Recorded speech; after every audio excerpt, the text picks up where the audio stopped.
This is 4.2 college algebra, how we graph a rational function. So previous video, I just explained to you guys how to the 9 steps of graphing a rational function. So these are all the 9 steps. So we're going to apply these 9 steps to graph this function. So you have the graph f of x equals to f 5x plus 20 over x squared plus x minus 12. So in order for us to graph these kind of functions, the first step is you have to factor. So 5x plus 20, you can factor 5 out, so you get x plus 4. X squared plus x minus 12, the factor is x plus 4 and x minus 3. And you notice that the common factor here you can cancel is x plus 4. So once you cancel your x plus 4, you will get 5 over x minus 3, where x in this case cannot be negative 4. This negative 4 comes from the x plus 4, and this negative 4 is what we call as the whole. So this question, we do have a hole on the graph. And this is step 1. And also step 1 wants you to find the domain. So the domain in this case is all real numbers that accept negative 4, the whole, and the 3. Okay. So this is how you figure out your domain for this case. So the new function that we are using now is no longer 5x plus 20 over x squared plus x minus 12. It's going to be just 5 over x minus 3. So we are graphing this function now, but the negative 4 is going to be a whole in this case. Do not forget that your 5 in this case is your numerator and your x minus 3 is your denominator. 5 has a power 0 because there's no x. Denominator power here is 1 because x here has power 1. So this is your first step. Second step, you have to find your y-intercept. So in order to find y-intercept, you plug 0 to your f0. So either you can plug it using the original one, or you can just plug it over here. So maybe I just change it to just plug it over on the function that we have, the new function here. So you just 5 over by 0 plus negative 3, right? It's 5 over by, it's just 5 over by 0 plus negative 3.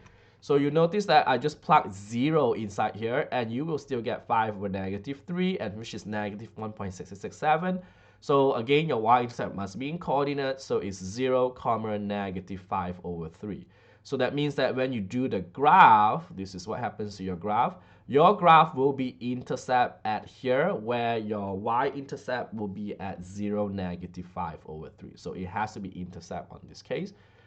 Second step that you're going to do here, third step actually, is to find your x-intercept. So in order for us to find your x-intercept, you set your numerator become 0. Since our numerator here is 5, so not 5x plus 20, it's just 5. So when you set 5 equals to 0, we cannot solve this. It's because there's no x to solve. So in this case, since we cannot solve this, that means that x-intercept does not exist. Now, what's the meaning when I say x-intercept does not exist? It means that your graph will never cross on the x-axis, on the x-axis. Okay, so that's the reason why that in this case, if you say does not exist, means they do not cross over on the axis. So sometimes it can be y-intercept does not exist here. Step 4, we do have a whole since x plus 4 is being cancelled out here. So the whole in this case is at x is negative 4. So how do we figure out your y value here is we plug negative 4 into this new function. So 5 over negative 4 minus 3. So you will get negative 5 over 7, which is around negative 0.7413. So this whole is actually located at these coordinates when x is negative 4, your y is negative 5 over 7. So when you guys graph this, this is what we're meaning of a whole of a function here. Means that negative 4 and negative 5 on the y is negative 5 over 7. You have a whole in this function. So this whole is very important, and make sure that when you guys have this, it has to be a big whole like this, so that is the meaning of the whole in this case. Step 5 is to find your vertical asymptote. So in order for us to find your vertical asymptote, you set your denominator equals to 0, since our denominator is x minus 3. So if you set x minus 3 equals to 0, you get x equals to 3. So this is your vertical asymptote. A lot of you students just give me 3 as your vertical asymptote without the x equals 2. So if you don't have x equals 2 in your test or in your homework, they will mark you wrong. So for the vertical asymptote, so make sure that you put x equals 2. Otherwise, I will take points off from your test. Now step 6 is to figure out, do we have a numerator, do we have a horizontal or an slant or oblique asymptote. So how to figure out is look at your power. So in this case, the power we have here for the top one is 0, and the power that we have on the bottom one is 1. So we know that 0 here is less than 1. So if you recall this, since this power 0 is less than 1, so we do have a horizontal asymptote, and it is going to be y equals to 0. So in this case, this is going to be a horizontal asymptote at y equals to 0. This is 6a from what we have here. This is 6a. So again, if you give me 0 in your test or your homework, they will mark you wrong. So make sure that you put y equals 2. If you don't put y equals 2, I will take points off from your test. So this is step 6. So in this case, what it's telling us for this 2 is you have 2 asymptotes, x equals to 3. So if you look at the graph, this is a graph of x equals to 3 and the horizontal asymptote y equals to 3. For all asymptotes, you have to use dashed line. This is how you draw it. All this has to be in dashed line. You cannot use solid line. So make sure you dash it up for me for all your asymptotes.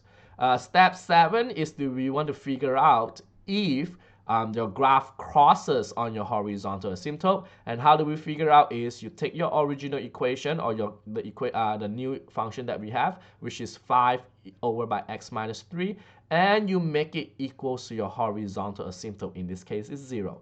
So in this case, you take 5 over x minus 3 equals to 0, and you try to solve for x. So how do you solve for x in this case is you multiply the x minus 3 to that side. And as you guys know that when you multiply it by 0, you will get 5 equals to 0. And again, there is no x value here that we can solve. So that means, in other words, this is not solvable. So since this is not solvable, this graph do not cross on the horizontal asymptote. So it's just telling us, step 7 says that, do this graph will cross on this red line? And we find out by step 7, it does not. Step 8 is the behavior of the fx, which is the 5 over x minus 3.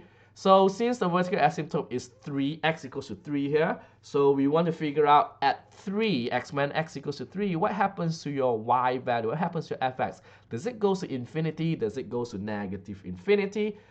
So we use 3 plus and 3 minus. 3 plus is where it is approached from the right side of the graph. 3 minus is on the left side of the graph. So let's start with a 3 minus first. So the number that is close to 3 minus, we will use 2.99999. The reason why is because 2.999 is less than 3, but it's very close to 3. So that's the why it's called a 3 minus on the left side. And we want to figure out, are we having plus or minuses? So we plug 2.999 into your x here. So 5 is 5, and then 2.999 minus 3. 5 is a positive, and 2.9 minus 3 is a negative. So when you divide this, that means it's telling us that at 3 minus, when x approaches 3 minus, your f of x will go to negative infinity. It means that on the graph, on the left side of the graph, this graph will go to negative infinity. So this is at 3 here. This is the left side, and you find out that this graph will go down as negative infinity. Now we figure out what happens on the right side. So we use 3.001, that is the right 3 plus, which is a number greater than 3, but very close to 3. And then you plug that number into your x, so it becomes 5 over 3.01 minus 3. 5 is positive. This is also positive. This telling us that when x approach 3 plus, your f of x will approach positive infinity on the right side. So what happened is, this is the 3, and this is the plus side, which is on the right side. This telling us that this line will go up. So finally, we got all this. The last step is to graph it out. Since we know that these are your 2 asymptotes, this is your y-intercept, this is your whole, and we know that this will go up and this is go down. So this line will go curvy all the way down.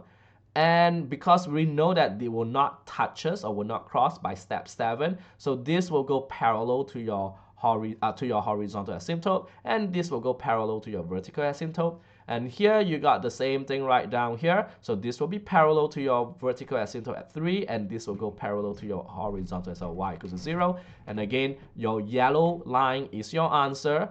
The dashed blue line is your vertical asymptote, and the red line in this case is your horizontal asymptote. And do not forget, your graph cannot touch or cross your vertical asymptote at all. And don't forget the hole. In this case, we have a special case for hole. So this is how we do these 9 steps of graphing a rational function in this case.